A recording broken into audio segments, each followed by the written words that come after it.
En este DVD vamos a estudiar el tema de la profilaxis en ajedrez, que es uno de los temas estratégicos principales. ¿Y en qué consiste la profilaxis? Básicamente se trata de tratar de adelantarse a lo que nos piensa hacer el contrario. Es decir, tratar de pensar no solo qué amenazas tiene el contrario en la posición, sino también mucho antes de que aparezcan las amenazas concretas. Es decir, cuál es su plan, qué es lo que quiere hacer el contrario con su posición. Y entonces, si tenemos la capacidad como para anticiparnos a lo que nuestro rival nos quiere hacer, vamos a poder evitar o en todo caso obstaculizar sus planes, o también estar mejor preparado cuando lleve a cabo sus planes, y entonces conseguiremos seguramente beneficios de ello. El pensamiento profiláctico, no todos los jugadores destacan por esta capacidad. Principalmente hay dos campeones del mundo que destacaron mucho y que incluso llegaron a elaborar toda una forma de jugar al ajedrez, siempre tratando de evitar los planes del contrario. Estos campeones fueron Petrosian y Karpov, y en este trabajo vamos a ver numerosos ejemplos de cómo la profilaxis era un tema central en su estrategia. Pero para empezar a definir más el objeto de nuestro estudio, vamos a ilustrarlo con algunos pequeños ejemplos, como por ejemplo esta posición. Aquí vemos que las negras cuentan con una gran ventaja, ya que el rey de las blancas está muy inseguro. Vemos como el negro tiene montado un tren en la diagonal, en la gran diagonal, mientras que el rey negro está completamente seguro en B7, cubierto por sus peones.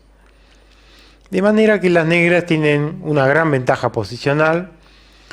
Podrían también capturar el peón de A4 de las blancas, que está débil, o quizás buscar invadir con su torre la posición del blanco. Pero aquí el campeón del mundo, Lasker, lo que hizo fue pensar qué jugada iba a hacer el blanco a continuación. Y estaba claro que la siguiente jugada del blanco iba a ser peón F6, porque digamos que es el único triunfo que tiene el blanco en esta posición, su peón pasado. Entonces encontró un movimiento que lo sitúa al blanco en Zugzwang directamente. Vamos a ver. Tras torre G8, que no parece una jugada muy lógica porque la diagonal está, la columna está bloqueada por el alfil de las blancas, y además la torre estaba muy bien en la columna abierta. Las blancas directamente no tienen movidas ahora, no tienen jugada aceptable para realizar. Están en Zugzwang. Vamos a ver. La dama del blanco está defendiendo el alfil de G5 y también el peón, la casilla G2. Por lo tanto, no puede mover la dama el blanco. Tampoco puede mover el rey, ya que si lo juega a G1, que es la única casilla disponible, seguiría dama H1 jaque y después dama G2, capturando el alfil, etc. Tampoco el blanco puede mover el alfil, debido a que la torre del negro entraría en G2. Tampoco tiene movimientos de peones. Y por otro lado, la torre de blanco en F1 está controlando el mate en la casilla H1, con lo cual lo único que puede hacer el blanco es desplazar su torre por la primera fila para alguno de los costados, pero en tal caso el negro puede capturar el peón de F5 y ahora está claro que el blanco no tiene ninguna esperanza de salvar la partida porque lo único positivo que tenían en su posición lo han perdido.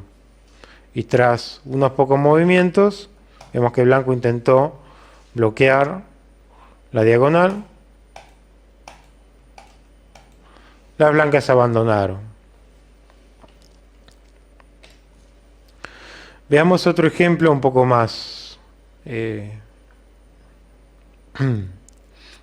elaborado. Este ejemplo, como muchos otros que podrían citarse, se trata de tratar de imaginarse cuál va a ser el plan de las negras acá, sus siguientes movimientos. Y parece claro que van a intentar atacar el peón de G2 de las blancas, ya que pueden hacerlo a través del alfil en la gran diagonal y a través del movimiento torre G8.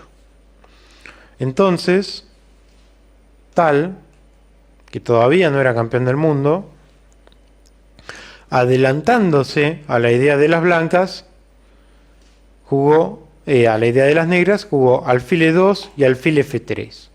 Un ejemplo de pensamiento profiláctico. Es muy difícil encontrar esta maniobra si no somos capaces de pensar qué es lo que va a ser el contrario. Y ahora, tras el cambio de alfiles, las blancas tienen una clara ventaja, ya que el rey de las negras está débil, está mal ubicado, y vamos a ver que tras estos movimientos el blanco controla la columna abierta y tiene una clara ventaja. Si el negro se enroca corto, su posición también va a ser un poco peligrosa, entonces intentó mantenerse en el centro jugando rey E7, pero tras estos movimientos el blanco amenaza penetrar en la séptima fila y ahora finalmente puede ir a la casa de la otra debilidad de las negras, que es el peón de H4. Las negras no pueden defender este peón sin perder un peón en el flanco de dama, y vamos a ver los últimos movimientos de la partida. Las negras sueñan con dar algún jaque perpetuo, pero la posición del rey de blanco es muy segura. Y ahora simplemente el plan de blanco es marchar con su peón hasta la casilla H6 para dar mate a las negras en G7. Tras estos movimientos, el blanco puede también crear un peón pasado por el ala de dama y las negras abandonaron aquí. Seguiría, cuando las blancas quieran, dama G7 jaque o bien B5 directamente. Veamos otro ejemplo de otro tipo de profilaxis. En este caso, una profilaxis directa contra las piezas. En este ejemplo, Nigel Short consiguió una gran ventaja enfrentando a Kasparov, limitando la acción de las piezas del negro.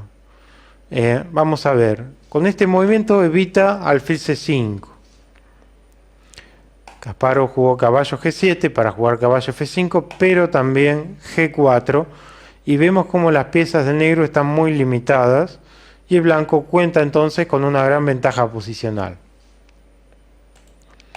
Ahora H3 es muy importante, mantener el peón en G4 para limitar al caballo negro, y el blanco ahora prepara el ataque al punto F7, un punto vulnerable en la posición del negro. Las negras están amenazando ahora capturar en B4 y después en D4, por eso las blancas defendieron. Y ahora en esta posición, lamentablemente el blanco no pudo encontrar la mejor continuación, que era este sacrificio, posiblemente porque en esta posición la jugada peón por H5 es muy antiposicional, ya que le está permitiendo al caballo de las negras volver al juego. Pero en este caso se podría decir que se trataba de una excepción, ya que tras esta secuencia de jugadas, el blanco tiene ataque de mate con dama h6 para entrar con su alfil de casillas blancas, dando jaque al rey de las negras, y si caballo g7, alfil g6 para dama h8, y la posición del negro colapsa porque la única defensa posible sería jugar, bueno, quitar el alfil para darle espacio al rey de las negras a ir a e7, pero en tal caso seguiría dama h8, dama por g7, ganando fácilmente. Tras torre b1, que simplemente defendía el peón de b4, las negras, esto ya se escapa un poco de nuestro tema de estudio, pero quería mostrarlo porque se produce un bonito sacrificio aquí. Las negras escaparon. Con dama f2 el blanco conservaba la ventaja posicional y de hecho iba a capturar posiblemente una calidad. Las negras escaparon con este golpe táctico, muy difícil, y curiosamente el alfil de las blancas queda atrapado en los movimientos.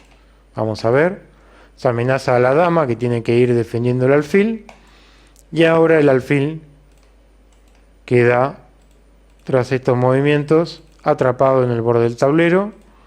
Por eso las blancas tuvieron que recuperar el peón y forzar el jaque perpetuo.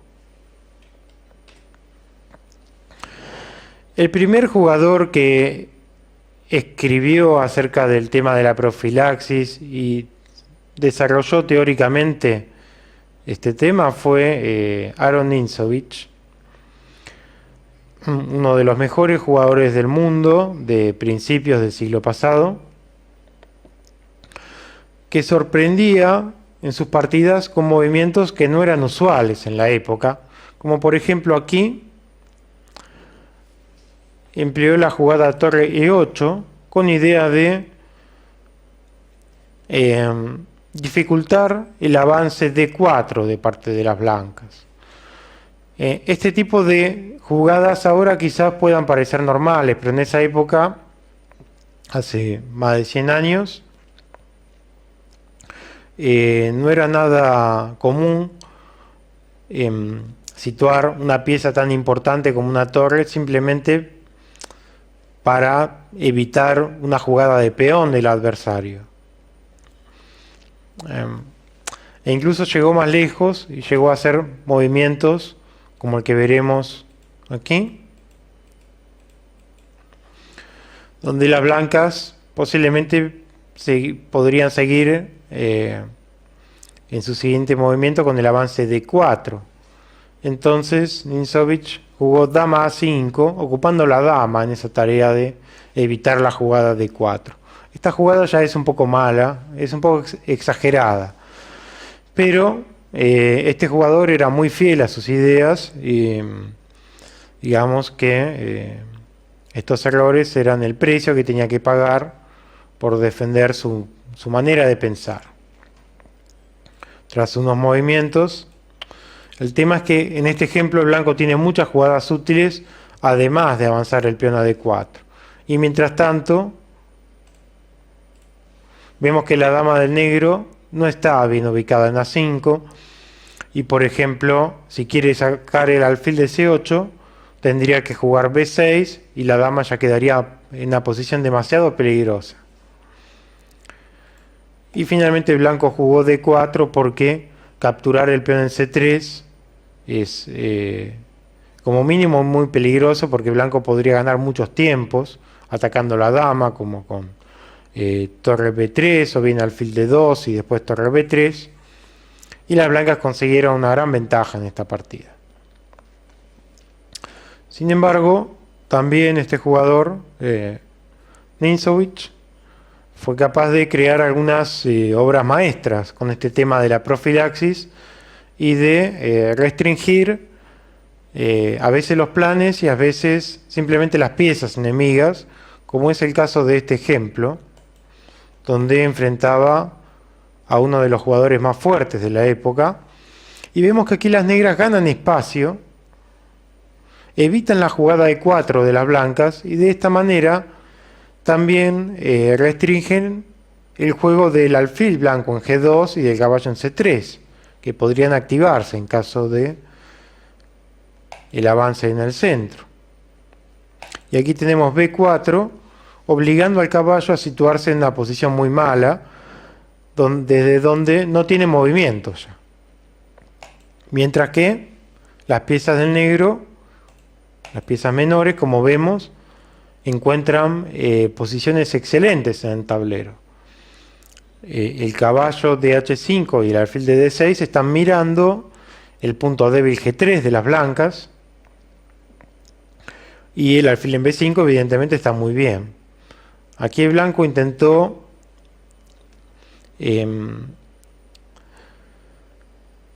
capturar, bueno, complicar las cosas. Ahora está amenazando el peón central y el caballo de las negras, pero si bien ganan una pieza, esta operación fue en provecho de las negras, porque, como vemos, el negro consigue restringir todavía más la posición de las piezas de blanco. Ahora el alfil de G2 está clavado, el alfil de D2 se puede decir que también está clavado, ya que si lo mueve el blanco perdería todo su flanco de dama. Y por otro lado, el negro tiene un fuerte ataque y se prepara a atacar el punto G3. Podría ser con la jugada torre F8 y torre F3, o bien con el sacrificio tras torre F8, alfil por G3 y dama D6, sacrificio de atracción. Las blancas defendieron el alfil, y tras estos movimientos, bueno, aquí el negro podía atrapar la dama del blanco directamente, pero la jugada de la partida está muy bien también. Amenaza torre E2, y tras este movimiento, otra jugada precisa. Y ahora vemos que el blanco nuevamente no tiene movimientos en esta posición. Ha quedado en Subson a pesar de que estamos en la jugada 25 y que hay un montón de piezas en el tablero. Hasta ese extremo ha llegado el negro restringiendo la movilidad de las piezas del blanco. Si vemos una por una las piezas del blanco, veamos el caballo en B1 no tiene movimientos, el alfil tampoco, ya que en caso de moverlo a C1 perdería el caballo de B1. La dama evidentemente tampoco.